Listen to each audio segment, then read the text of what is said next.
Gênesis capítulo 3, versículo 1. Ora, a serpente era mais astuta que todos os animais do campo que o Senhor Deus tinha feito. E esta disse à mulher: é assim que Deus disse, não comereis de toda árvore do jardim? Serpentes na Bíblia aparecem com vários significados.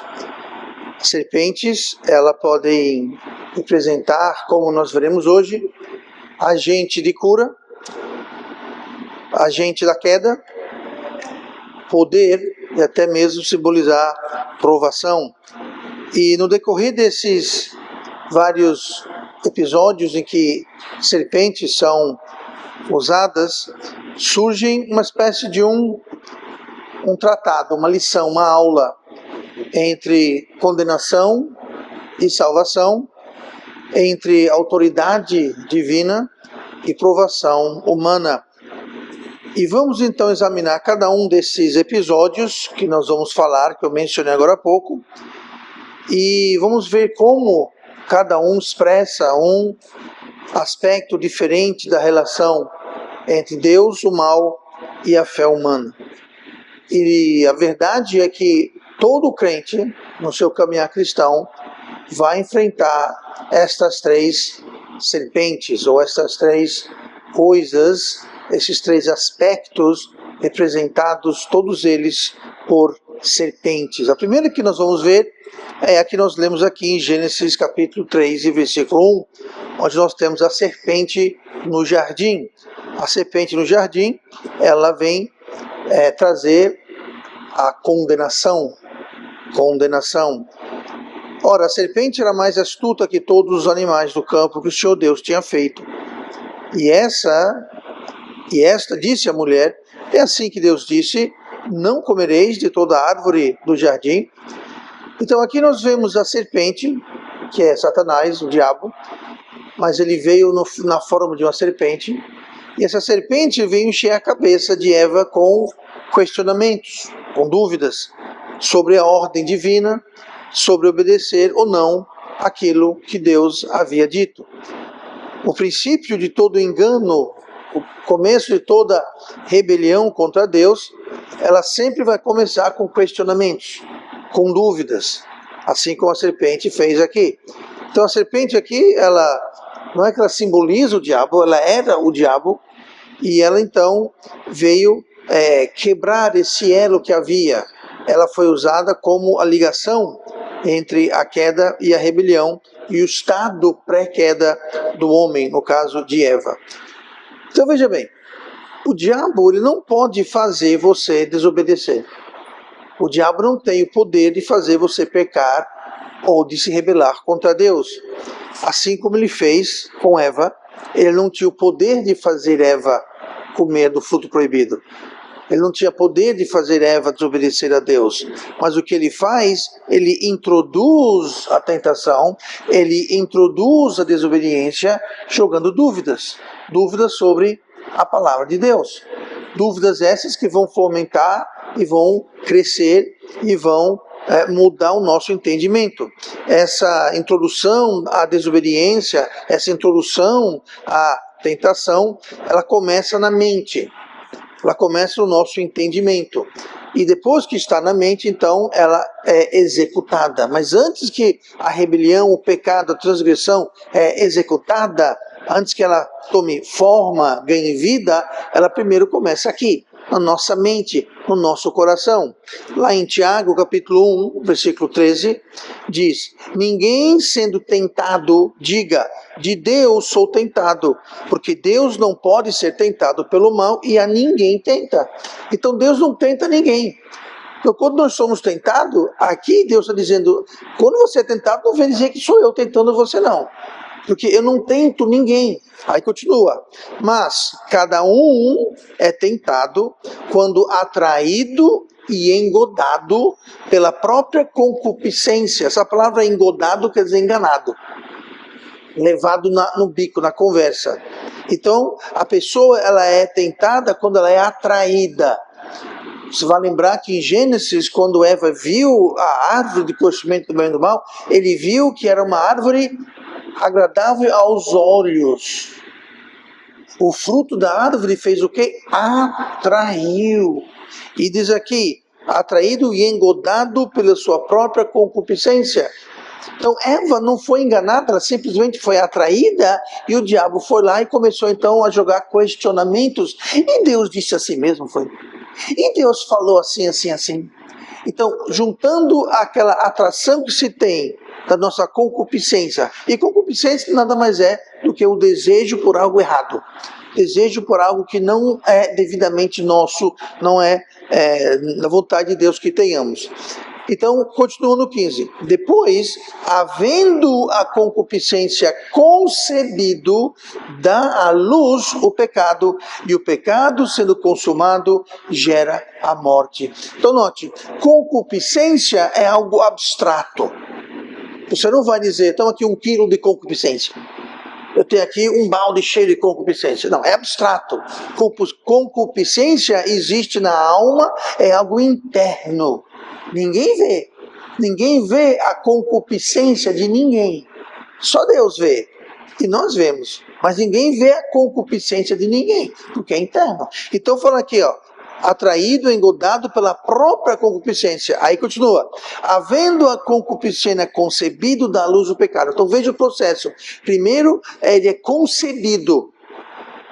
É como se fosse uma gravidez. Aqui está usando o exemplo de gravidez. Você concebe, depois dá à luz. Você não vê o bebê. O bebê, durante a gravidez, está escondido. Mas quando dá luz, então ele vê o mundo. Então aquilo que era abstrato, a concupiscência que era interna, ela gera o pecado. Quando dá luz, ele vem, ele aparece, ele acontece. E é isso que o pecado sendo consumado gera morte. Então nós temos algo que é abstrato na alma interno, a nossa concupiscência, aí dá à luz o pecado. Pecado agora não é mais interno, é externo.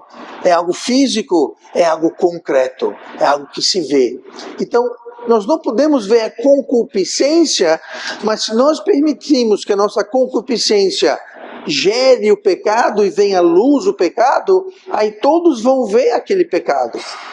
Então o que acontece é justamente o que a serpente no jardim faz. Ela traz a condenação trazendo dúvida sobre a palavra de Deus.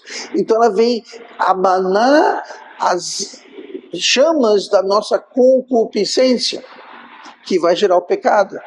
Então a queda e o pecado, uma vez gerados, acarreta consequências, como vergonha.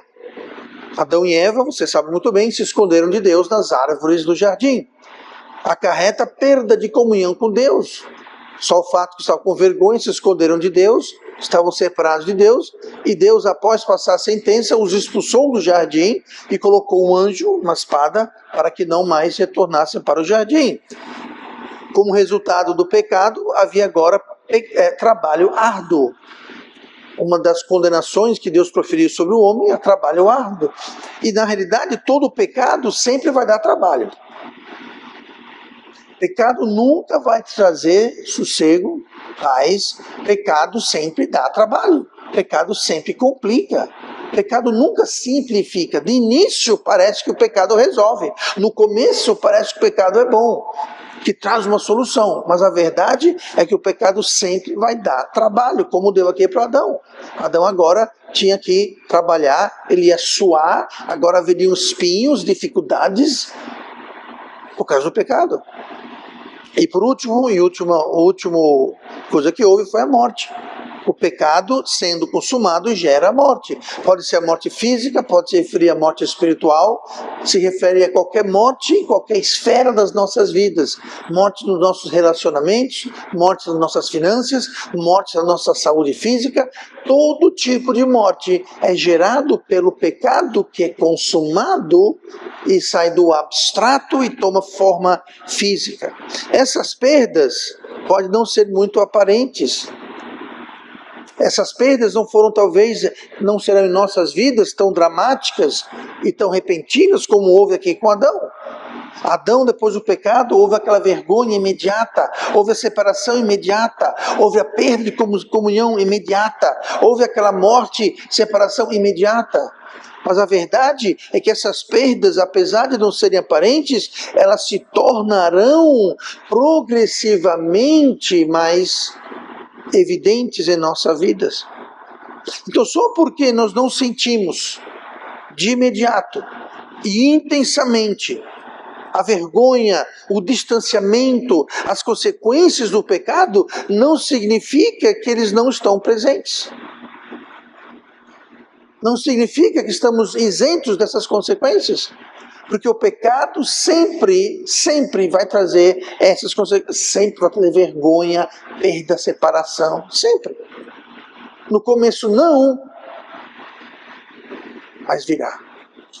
Não há nada escondido que não será revelado. Tudo vem à tona.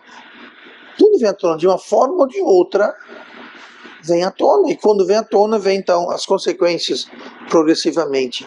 Mas essa lentidão nas consequências, como eu disse, Adão e Eva foi na hora. Foi intenso, foi imediato. Mas elas vêm. E elas nos dão muitas vezes uma falsa sensação de segurança e estupor. A gente fica meio que paralisado, meio que embriagado com o pecado, achando que não vai acontecer nada. Mas vai acontecer, porque o salário do pecado é a morte.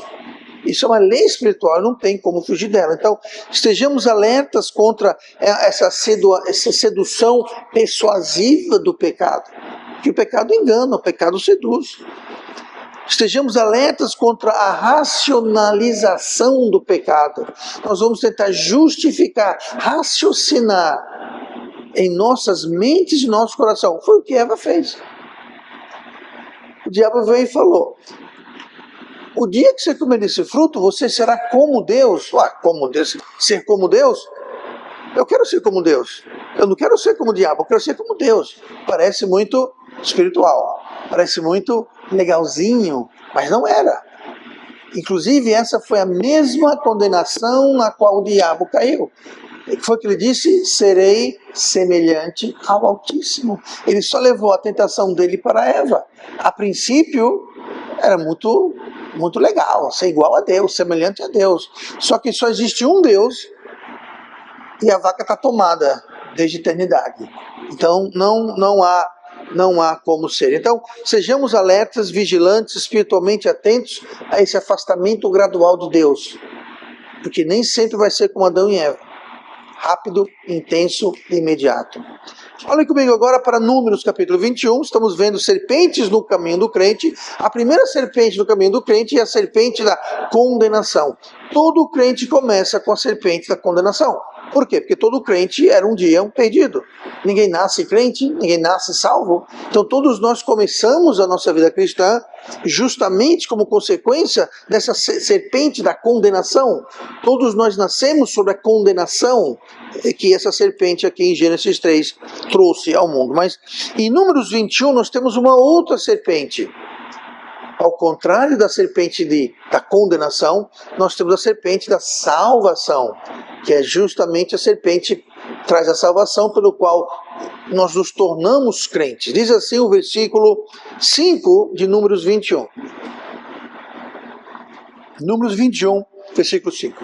E o povo falou contra Deus e contra Moisés: por que nos fizeste sair do Egito para que morrêssemos nesse deserto? Pois aqui nem pão nem água há, e a nossa alma tem fastio deste pão tão vil. Então o Senhor mandou entre o povo serpentes ardentes, que picaram o povo, e morreu muita gente em Israel. Por isso o povo veio a Moisés e disse: havemos pecado, porquanto temos falado contra o Senhor e contra ti. Ora ao Senhor que tire de nós estas serpentes. Então Moisés orou pelo povo, e disse o Senhor a Moisés: faze-te uma serpente ardente, e põe-na sobre uma haste, e será que viverá todo o que, tendo sido picado, olhar para ela. E Moisés fez uma serpente de metal, e pô-la sobre uma haste, e sucedia que, picando alguma semente a alguém, quando esse olhava para a serpente de metal, vivia. vivia. Essa serpente era uma serpente de bronze.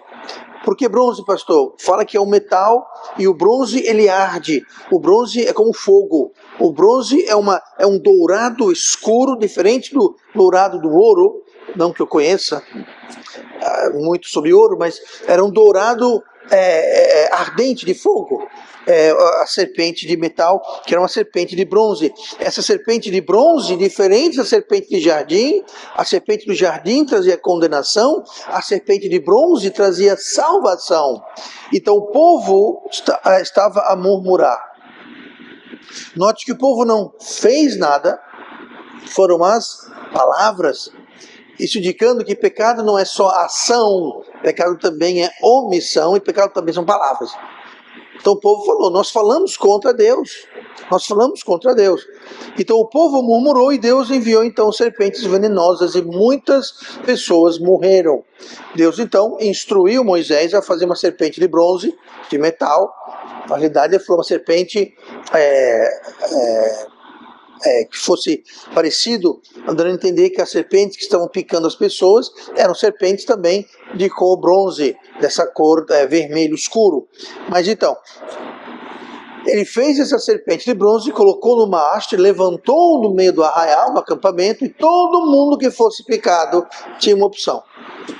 Todo mundo picado por uma serpente tinha uma opção a fazer. A serpente vinha, se mordia alguém, Moisés falou, todo mundo picado que olhar para a serpente será curado.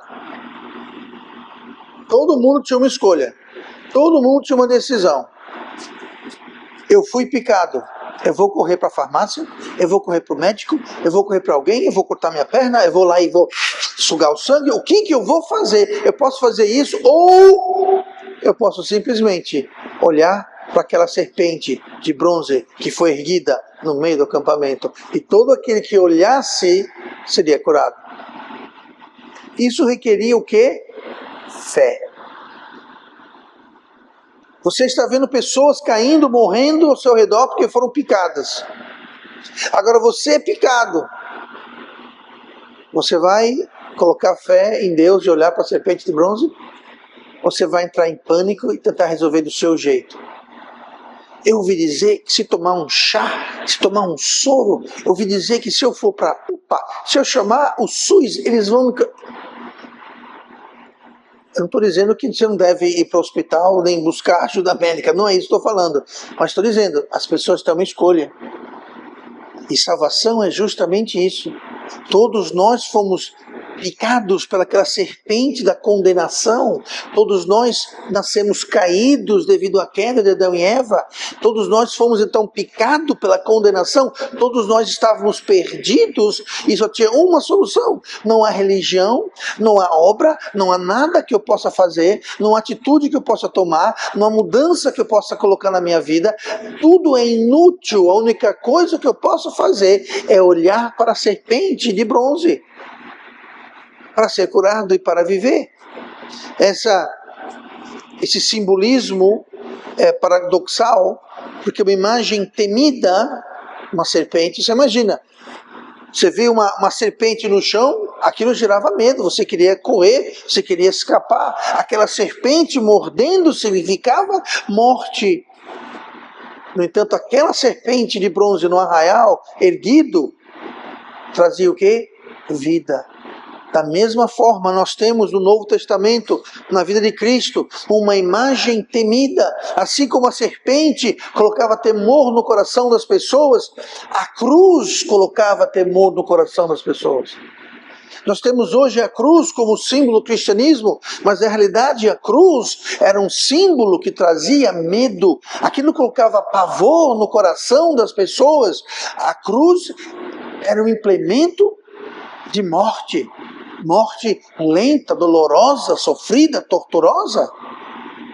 A cruz instilava medo, assim como a serpente instilava medo no coração das pessoas. E, no entanto, uma serpente instilava medo e outra serpente trazia salvação. Nós temos a cruz que instilava medo, mas a cruz de Cristo nos traz o quê? Perdão, salvação e vida. Veja o paralelo entre esses dois. não era a serpente que salvava, mas o ato de fé e obediência. Fé e obediência. Assim, a vida eterna é baseada no Filho de Deus.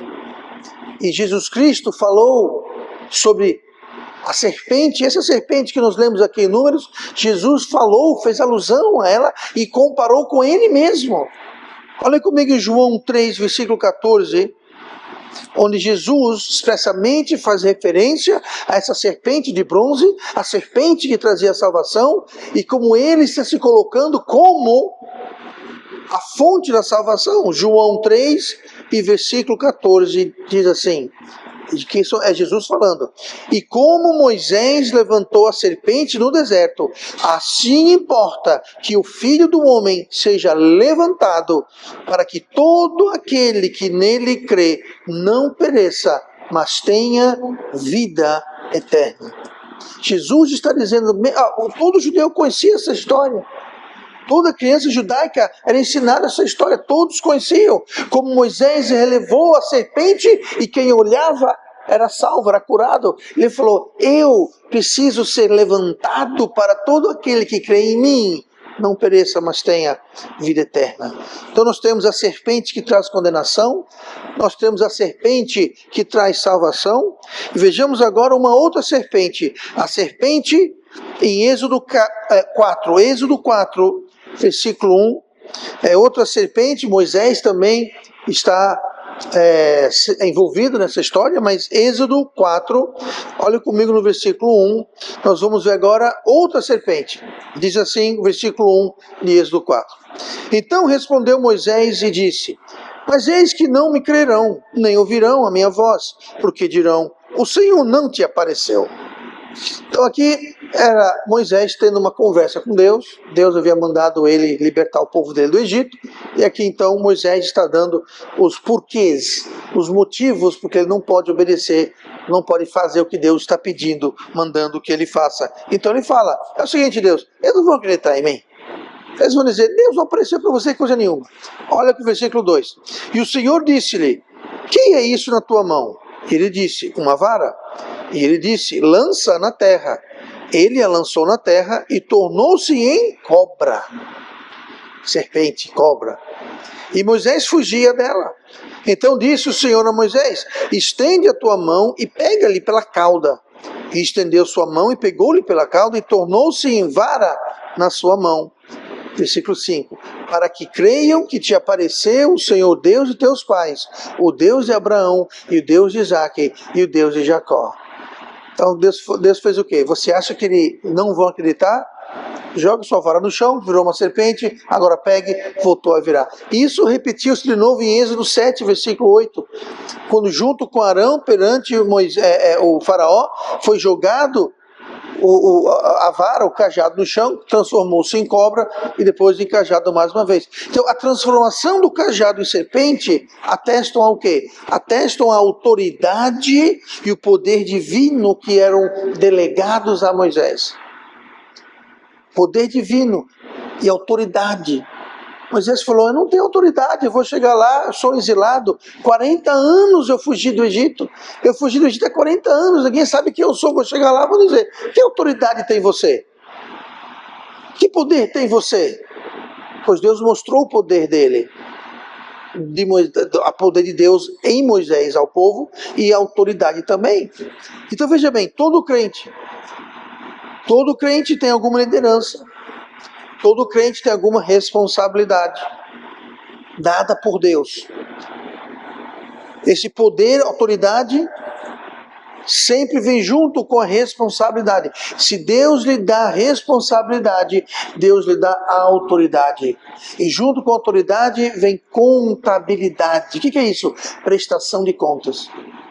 Nós vamos prestar contas daquele poder e autoridade que Deus nos deu, e Ele sempre dá poder e autoridade àquela responsabilidade que Ele nos delega. Como assim, pastor? Que responsabilidade? Ok, por exemplo, eu como pastor tenho uma responsabilidade por esta igreja.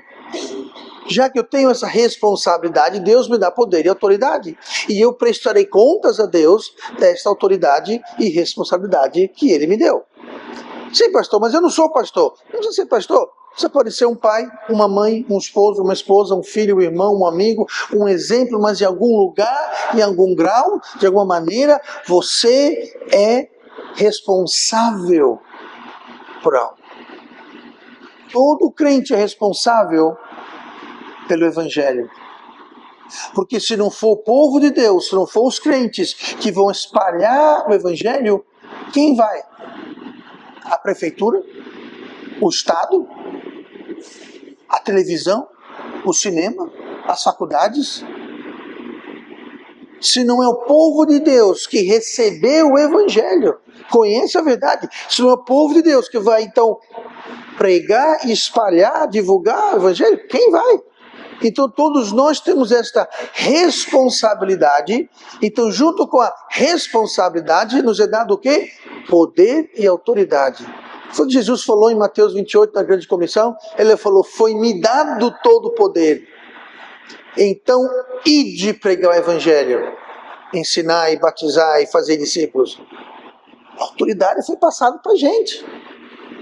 Então nós temos a responsabilidade, nos foi dado autoridade, poder para isso, e nós teremos então que prestar contas disso. Você prestará contas, pai e mãe, de como você criou seu filho. Foi no temor e tremor do Senhor?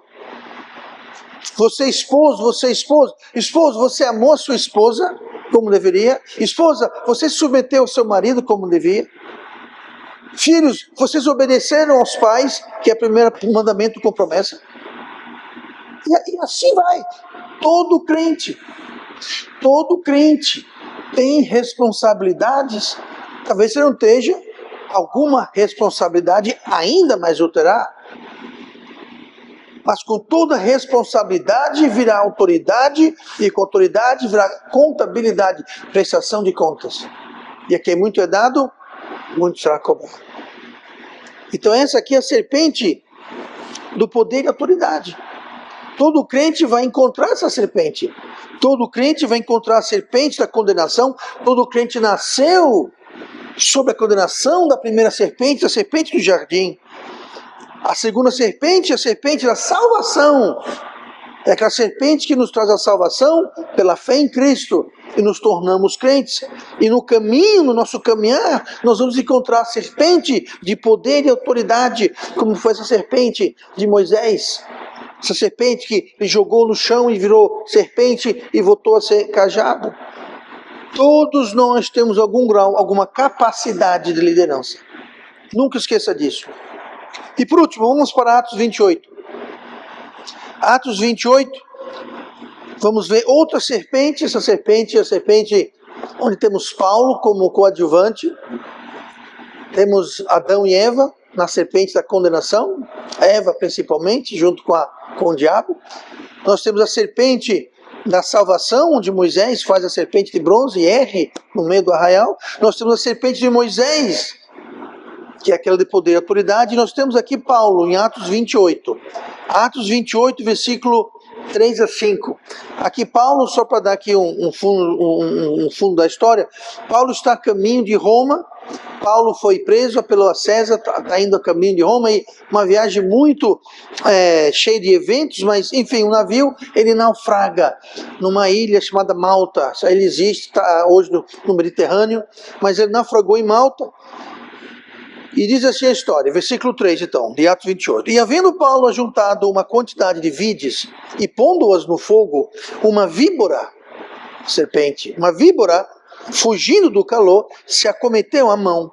E os bárbaros, vendo-lhe a víbora pendurada na mão, diziam uns aos outros, certamente este homem é homicida, visto como, escapando do mar, a justiça não o deixa viver.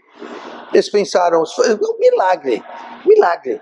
Havia uma forte tempestade, o navio ficou preso nas rochas, as ondas batiam, o navio se despedaçou. De alguma maneira, Paulo disse, ninguém vai morrer.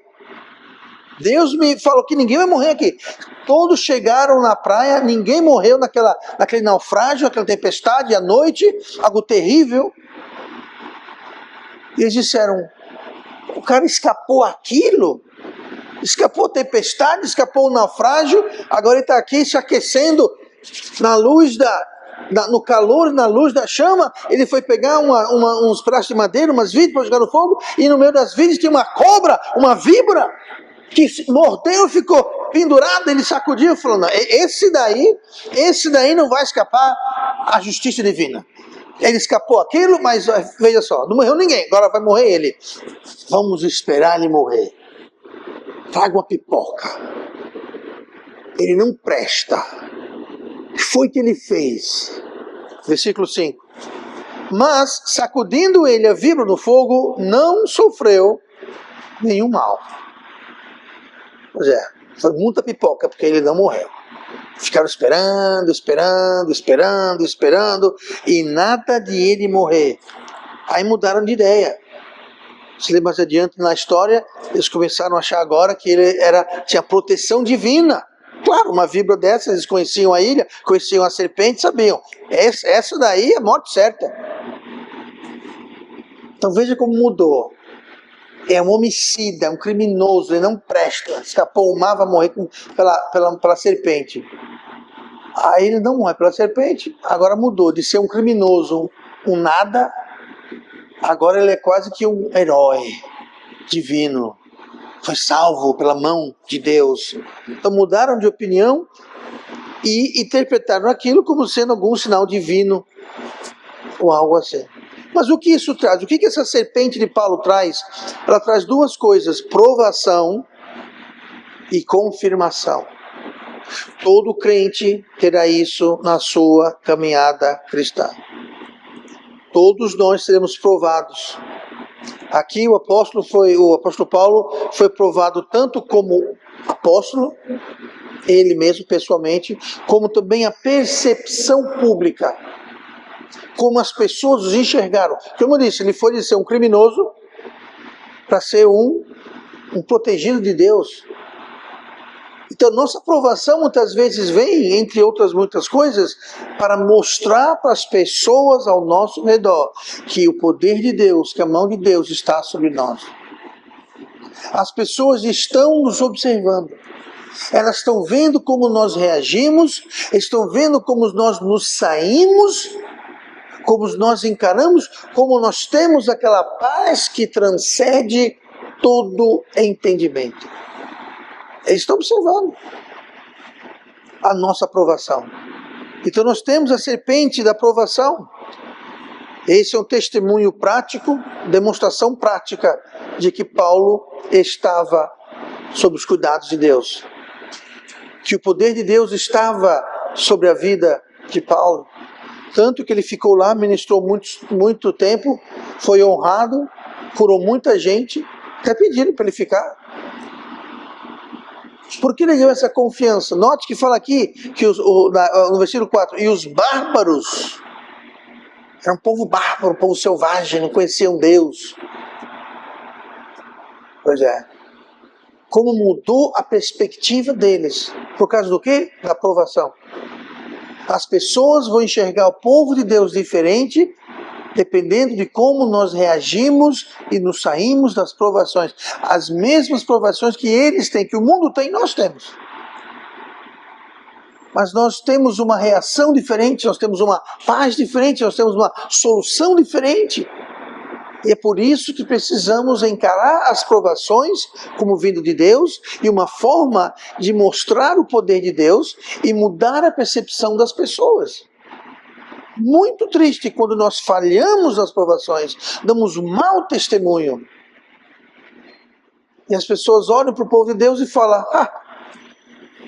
não tem diferença nenhuma, é igual a nós. Seus casamentos, seus lares, suas crianças, seu lidar, sua honestidade, sua ética, é podre igual a nossa. Triste isso, triste. Nós ficamos reprovados e nós não estamos brilhando a nossa luz. Jesus falou o quê? Que brilhe vossa luz para que os homens vejam a nossa luz e glorifiquem nosso Pai que está no céu. É isso aqui, ó. Aqueles bárbaros de Malta saíram de lá com outra perspectiva de Deus. Eles foram ministrados, curados, possivelmente, eu acredito, muitos foram salvos. Mas precisou Paulo passar pelo naufrágio naquela ilha específica e levar a mordida de uma víbora para que isso acontecesse. Para os observadores, abriu o caminho para o Evangelho ser recebido em Malta. Adversidades podem servir para nos validar e demonstrar o poder de Deus em nossas vidas. Resumindo, 4 serpentes compõem um conjunto simbólico. Todos nós vamos encarar no nosso caminhar cristão. A serpente do jardim traz condenação pelo engano. Lembre-se, o diabo é o pai da mentira e o mestre do engano. E como ele fez com Eva, ele vai vir, ó. A serpente de bronze mostra a salvação pela fé. Tanto a salvação espiritual como a salvação temporal. Quer ter um bom casamento? Quer ter bons filhos? Quer ter bom testemunho? Tenha fé na palavra. Tenha fé na serpente. Ó, isso aqui é uma serpente de bronze. Por quê? Porque Cristo falou que vai ser levado. E um dos nomes de Cristo é o quê? A palavra de Deus. Então não é só salvação espiritual, salvação eterna. Também. Mas salvação também em todos os aspectos, em todas as esferas da nossa vida. As serpentes ligadas a Moisés mostram o poder divino e a autoridade que ele tinha. E por último, a serpente de Paulo, que mostra aprovação e confirmação na vida de todos nós. Todos nós vamos encarar estas 4 serpentes. Que possamos encará-las, enfrentá-las e sairmos provados, confirmados e abençoados pela palavra de Deus.